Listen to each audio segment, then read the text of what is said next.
암 치료를 받거나 수술 후 회복 중이신가요? 혹은 가족 중에 그런 분이 계신가요? 많은 분들이 무엇을 먹어야 회복이 더 빨라질까? 라는 고민을 하십니다. 단순히 좋은 음식을 찾는 것이 아니라 암세포의 재성장을 막고 몸의 면역을 회복시키는 치유 음식이 중요합니다. 세계암연구기금과 미국 암학회 등에서 권장하는 식이 원칙은 상당히 명확합니다. 오늘 영상에서는 암 회복기에 꼭 먹어야 할 5가지 식품군을 소개해 드릴게요. 하나하나 실제 효과가 검증된 내용만 담았습니다. 특히 암 환자 식단을 구성하시는 분들께 큰 도움이 될 거예요.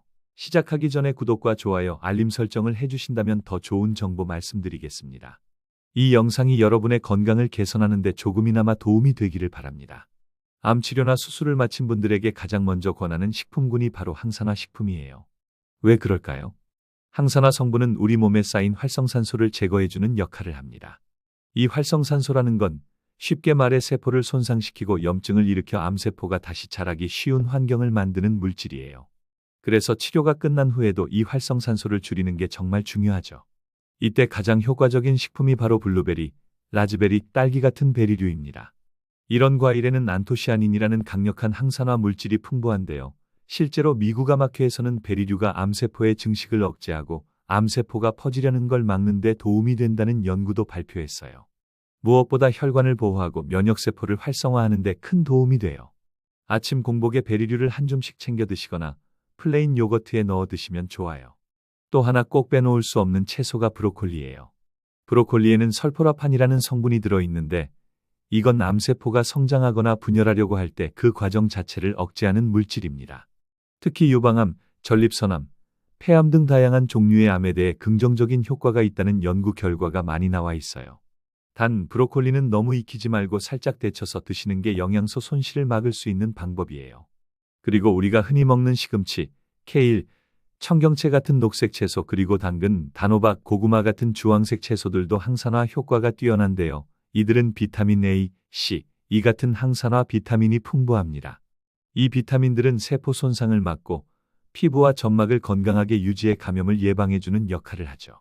특히 항암 치료 중에는 입안이 헐거나 위장이 약해지기 쉬운데 이런 채소들이 회복에 많은 도움을 줄 수 있어요. 중요한 건 이 항산화 식품들을 한 가지에 집중하지 말고 다양하게 조합해서 드시는 겁니다. 예를 들어 점심에는 브로콜리와 당근을 곁들인 샐러드를 드시고 저녁에는 시금치나 청경채를 살짝 데쳐서 밥과 함께 드시는 식이죠. 여기에 디저트로 딸기나 블루베리 몇 알만 곁들여도 훌륭한 항산화 식사가 완성돼요. 마지막으로 항산화 식품은 암의 재발을 막는 것뿐 아니라 치료로 인해 지친 몸에 에너지를 채워주고 피로 회복에도 큰 역할을 합니다. 매 끼니마다 이 식품들을 조금씩이라도 꼭 챙겨 드시는 게 좋고요. 생으로 먹거나 가볍게 조리하는 방식이 가장 이상적이에요. 암 치료를 받는 동안 혹은 수술 후 회복기에는 대부분 체중이 감소하고 근육량도 눈에 띄게 줄어드는 경우가 많아요. 체력이 떨어지고 쉽게 피로를 느끼게 되죠. 이럴 때 가장 필요한 영양소가 바로 단백질입니다. 단백질은 우리 몸의 조직을 재생시키고 면역세포를 만들어내며 항암 치료로 손상된 세포를 복구하는 데 꼭 필요한 핵심 영양소예요. 하지만 문제는 많은 암 환자들이 단백질을 충분히 섭취하지 못한다는 겁니다. 입맛이 떨어지거나 소화 기능이 약해졌기 때문이죠. 그래서 소화가 잘 되고 흡수율이 높은 식품 위주로 단백질을 섭취하는 것이 중요합니다. 대표적인 것이 바로 두부와 콩류입니다. 두부는 식물성 단백질이 풍부하면서도 소화가 잘 되고 부담 없이 먹을 수 있어 암 환자 식단의 대표 주자죠. 콩은 이소플라본이라는 항암 성분까지 들어있어서 유방암, 전립선암 환자들에게 특히 좋다고 알려져 있어요. 그 다음으로 좋은 단백질 공급원이 바로 닭가슴살이에요. 닭가슴살은 포화지방이 적고 순수 단백질 함량이 높아서 근육 회복과 면역세포 생성에 큰 도움을 줍니다. 특히 튀기지 않고 구워서 먹거나 삶아서 죽처럼 부드럽게 만들어 먹으면 위장 부담도 덜하고 치료 중인 분들에게도 부담 없이 섭취할 수 있어요. 그리고 잊지 말아야 할 또 하나의 단백질 공급원은 등푸른 생선입니다. 고등어, 연어, 참치 같은 생선은 단백질뿐 아니라 오메가-3 지방산도 함께 들어있어 항염 작용까지 기대할 수 있어요. 오메가-3는 암세포의 염증 환경을 억제하고 암 치료로 인해 생길 수 있는 만성 피로와 우울감을 완화하는 데도 도움을 줍니다. 단백질 섭취의 가장 큰 포인트는 매 끼니마다 소량이라도 꾸준히 섭취하는 것이에요. 한 번에 많은 양을 먹는 것보다 아침, 점심, 저녁에 나눠서 조금씩 섭취하는 게 흡수도 좋고 몸에도 부담이 적어요. 예를 들어 아침에는 두유와 삶은 달걀, 점심에는 두부조림이나 닭가슴살, 저녁에는 생선구이나 된장국에 콩을 곁들여 드시는 방식이죠. 또 하나 중요한 팁은 단백질을 섭취할 때 탄수화물과 함께 먹는 게 흡수율을 높일 수 있다는 겁니다. 단백질만 단독으로 섭취하면 에너지원으로 쓰이기보다는 대사 과정에서 소모되기 쉬운데 밥이나 고구마, 현미 등 복합 탄수화물과 함께 먹으면 회복 효과가 훨씬 좋아져요. 마지막으로 단백질은 암 환자뿐 아니라 회복 중인 사람들의 체력과 면역을 지키는 데 필수입니다. 치료가 끝났다고 해서 단백질 섭취를 줄이는 게 아니라 오히려 이 시기에 더 꾸준히 질 좋은 단백질을 챙겨야 재발을 막고 건강을 되찾을 수 있어요. 입맛이 없을 땐 단백질 보충 쉐이크나 미음 형태로도 보완할 수 있으니 내 몸 상태에 맞게 다양하게 시도해 보세요. 암은 단순히 유전적인 돌연변이로 생긴 질병만은 아닙니다. 현대의학에서는 만성염증이 암의 발생과 진행에 매우 깊게 관여한다는 사실이 널리 알려져 있어요. 실제로 우리 몸에서 염증 반응이 오래 지속되면 그 환경을 틈타 암세포가 더 쉽게 자라고 퍼질 수 있다고 하죠.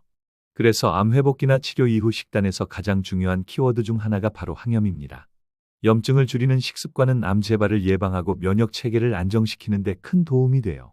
이 항염 식품 중에서도 가장 대표적인 것이 바로 강황이에요. 강황에 들어있는 커큐민이라는 성분은 자연계에서 가장 강력한 항염 물질 중 하나로 꼽힙니다. 커큐민은 세포 내 염증 유전자의 작동을 억제하고 암세포가 성장하려는 신호를 차단하는 작용까지 하죠. 실제로 여러 연구에서 커큐민이 대장암, 유방암, 폐암 등에 긍정적인 영향을 미친다는 결과가 나왔어요. 다만 커큐민은 체내 흡수율이 낮은 편이라 후추와 함께 섭취하거나 오일에 조리해서 먹는 방식이 흡수를 높이는 데 도움이 됩니다. 예를 들어 강황가루를 올리브 오일에 볶아서 된장국에 넣거나 따뜻한 우유에 한 스푼 타서 드시는 골든 밀크도 좋은 방법이죠. 다음으로 중요한 항염식품은 생강입니다. 생강에는 진저롤, 쇼가올이라는 강력한 항염 성분이 들어있어서 몸속 염증 반응을 억제하고 특히 위장 기능을 안정시켜 소화불량이나 항암 치료로 인한 메스꺼움 완화에도 효과적이에요. 미국 국립암연구소에서는 생강이 항구토제로 사용될 수 있다는 점도 강조하고 있어요. 암 환자분들이 생강차를 즐겨 마시는 이유도 바로 이런 작용 때문이죠. 생강은 껍질째 잘 씻어서 얇게 썰고 대추나 꿀과 함께 끓여 차로 마시거나 죽에 약간 곁들여 드시면 좋습니다. 그리고 한국인 밥상에서 빠질 수 없는 마늘도 빼놓을 수 없어요. 마늘에는 알리신이라는 황성분이 들어있는데 이 물질은 강력한 살균 항염 작용을 하며 암세포의 분열을 막는 역할도 합니다. 특히 위암, 대장암, 간암 등에 있어서 마늘의 섭취가 예방 효과를 갖는다는 연구들이 많이 발표되어 있어요. 다만 마늘은 생으로 먹을 때 그 효과가 가장 강하다고 알려져 있지만 속이 약한 분들은 익혀서 드셔도 충분히 효과를 얻을 수 있어요. 볶음 요리나 찜 요리에 마늘을 듬뿍 넣고 드시는 것이 부담이 적고 맛도 좋죠. 이 세 가지 식품 모두 자연 항염제로 불릴 만큼 암 이후 회복기 식단에서 매우 중요한 역할을 해요.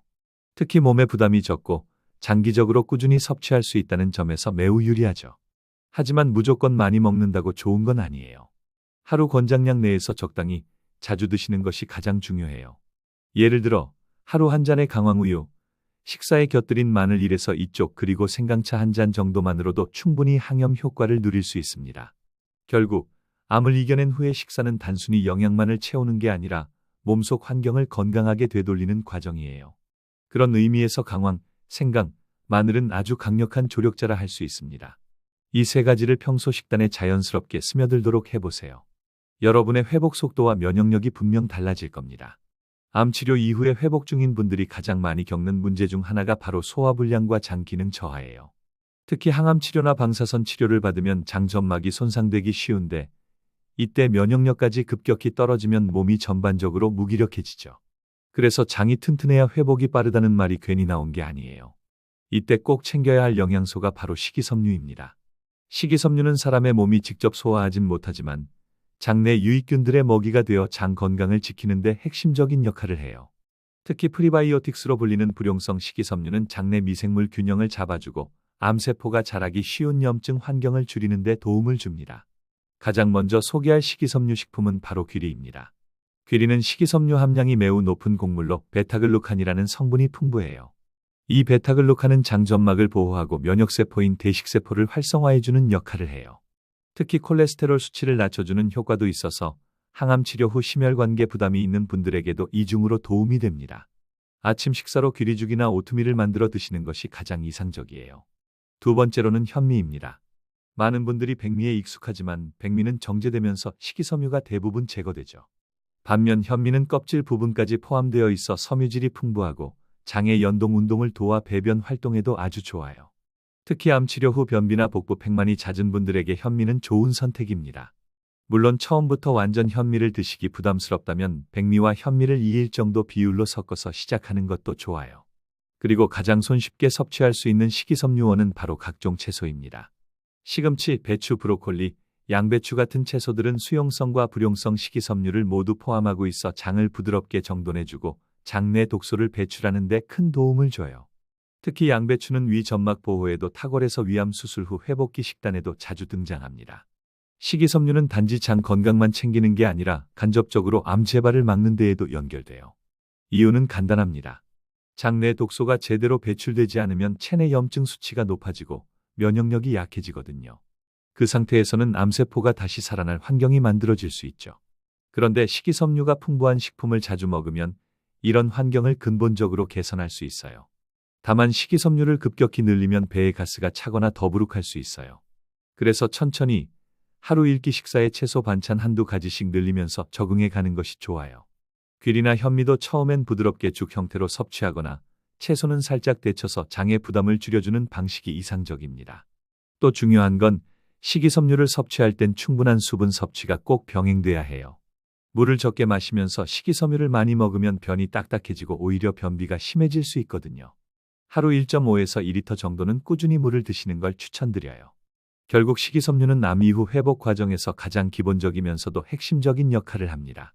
몸을 정화하고 장을 튼튼하게 하며 면역을 높이고 재발 위험까지 낮춰주는 천연 치유인자예요. 오늘부터 식탁 위에 귤이, 현미, 채소 하나씩만 더 올려보세요. 몸의 변화가 분명 느껴지실 겁니다. 암 치료 이후 몸의 회복 속도를 높이고 재발을 방지하는 데 있어 가장 중요한 것이 바로 염증을 조절하는 능력이에요. 암은 만성 염증 환경에서 잘 자라기 때문에 항염 식단이 회복기 환자에게 반드시 필요하다는 이야기를 앞에서 드렸죠. 그런데 염증을 줄이는 데 정말 뛰어난 천연 물질이 있어요. 바로 오메가-3 지방산입니다. 오메가-3는 우리 몸에서 스스로 만들어내지 못하는 필수 지방산이에요. 그래서 반드시 음식으로 섭취해야 하죠. 대표적으로 EPA, DHA, ALA라는 세 가지 형태가 있는데 이들은 염증을 억제하고 면역세포를 정상화시키며 암세포가 성장하는 신호를 차단하는 데 관여합니다. 특히 항암 치료 후 몸이 염증 반응에 더 민감해지는 시기에는 오메가-3 섭취가 매우 큰 도움이 돼요. 첫 번째로 소개할 식품은 바로 들기름이에요. 들기름에는 식물성 오메가3인 알파-리놀렌산가 풍부하게 들어있어요. 이 성분은 우리 몸에서 EPA와 DHA로 일부 전환되며 항염 작용과 심혈관 보호에 기여해요. 들기름은 날것으로 먹는 것이 가장 효과적인데요. 갓 지은 밥에 한 숟갈 살짝 뿌려 드시거나 나물 무침에 넣어 드시는 식으로 활용하시면 좋아요. 단, 들기름은 산패가 빨라서 냉장 보관이 필수고 가열하면 오히려 몸에 해로울 수 있으니 꼭 생으로 드세요. 두 번째는 우리가 자주 접하는 고등어, 연어, 꽁치 같은 등푸른 생선이에요. 이런 생선에는 EPA와 DHA가 매우 풍부해요. 특히 이 두 가지는 혈관 속 염증을 억제하고 암세포 주위로 면역세포가 몰리게 하여 자연적인 방어력을 높이는 데 효과가 크죠. 실제로 오메가-3가 풍부한 생선을 꾸준히 섭취하는 사람은 대장암, 유방암, 전립선암의 재발률이 낮다는 연구도 있어요. 암 환자라면 고등어나 연어를 주 2에서 3회 정도는 꼭 챙겨 드시기를 권해요. 구이나 찜 형태로 기름기 없이 조리하는 것이 가장 이상적입니다. 또한 생선을 구입할 때는 수온이나 중금속 함량이 낮은 안전한 제품을 고르는 것도 중요해요. 요즘에는 냉동된 순살 고등어나 연어를 간편하게 조리할 수 있게 나온 제품들도 많으니 활용해보세요. 세 번째는 호두입니다. 호두는 간식처럼 먹으면서도 식물성 오메가3를 쉽게 섭취할 수 있는 아주 좋은 식품이에요. 일일 권장량은 약 4에서 5알 정도인데 이 정도면 충분한 오메가-3 섭취가 가능해요. 무엇보다 항산화 성분인 폴리페놀도 풍부해서 항암 효과를 배로 높여줄 수 있는 식품이죠. 다만 지나치게 많이 먹으면 칼로리가 높기 때문에 하루 소량씩 꾸준히 드시는 것이 좋습니다. 오메가3는 단순히 염증만 조절하는 게 아니에요. 항암 치료 후 자주 나타나는 두통, 피로감, 우울감 등을 완화하는 데도 긍정적인 역할을 합니다. 특히 뇌 기능을 회복시키고 신경계 건강을 돕는 데도 중요해서 회복기 암 환자분들이 심리적 안정을 되찾는 데에도 도움이 되죠. 주의하실 점은 오메가3가 들어간 식품을 드실 때는 혈액응고 억제 작용이 있기 때문에 항응고제를 복용 중인 분들은 반드시 주치의와 상담하신 후 섭취해야 해요. 일반적으로는 음식으로 섭취하는 수준에서는 큰 부작용이 없지만 영양제 형태로 고용량을 드실 경우에는 반드시 전문가의 지도가 필요합니다. 결론적으로 오메가3 지방산은 단순한 영양소를 넘어서 암 회복의 방패막 같은 역할을 해요. 매일 조금씩 식단 속에 자연스럽게 스며들게만 해도 몸 안의 염증은 줄고 면역력은 올라가며 전반적인 회복 속도도 훨씬 좋아집니다. 오늘부터 밥상에 들기름 한 스푼, 고등어 한 조각, 호두 몇 알만 챙겨보세요. 몸이 정말 달라질 거예요. 오늘 알려드린 5가지 음식군은 단순히 몸에 좋은 음식이 아니라 과학적으로 입증된 회복의 파트너입니다. 암과 싸우는 몸에 필요한 연료이자 보호막이 되는 음식들입니다. 단, 식이요법은 반드시 의료진과 상의 후 적용하셔야 한다는 점 꼭 기억해 주세요. 다음 영상에서는 암 환자가 피해야 할 음식 5가지에 대해 알려드릴게요. 회복을 방해하는 식습관이 궁금하신 분들은 꼭 함께 해주세요. 지금까지 영상 시청해 주셔서 감사합니다. 여러분의 경험을 댓글로 남겨주세요. 같이 소통했으면 좋겠습니다. 이번 영상도 재미있게 보셨다면 구독과 좋아요 그리고 알림 설정 부탁드립니다. 감사합니다.